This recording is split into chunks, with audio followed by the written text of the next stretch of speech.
HSC ও সমমান পরীক্ষার ফলাফল প্রকাশ পেয়েছে। সারা দেশে পাশের হার ৫৮.৮৩%। জিপিএ ৫ পেয়েছেন ৬৯,০৯৭ জন।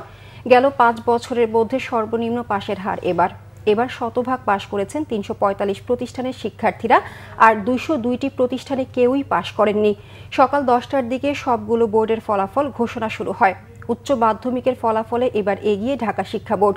সর্বোচ্চ ৬৪.৬২% পাশের হার বোর্ডটিতে। ৬২.৫৭% পাশের হার নিয়ে দ্বিতীয় অবস্থানে বরিশাল বোর্ড। এরপর যথারীতি রাজশাহী বোর্ডে ৫৯.৪০%, দিনাজপুর বোর্ডে ৫৭.৪৯%, চট্টগ্রাম বোর্ডে ৫২.৫৭%, সিলেট বোর্ডে ৫১.৮৬%, ময়মনসিংহ বোর্ডে ৫১.৫৪%, যশোর বোর্ডে ৫০.২০% ও সর্বনিম্ন কুমিল্লা বোর্ডে ৪৮.৮৬% পাশের হার। মাদ্রাসা বোর্ডে পাশের হার ৭৫.৬১%, কারিগরি শিক্ষা বোর্ডের পাশের করেছে ৬২.৬৭% শিক্ষার্থী। এবার এইচএসসি ও সমমানের পরীক্ষা দিয়েছেন ১২.৫ লাখ পরীক্ষার্থী।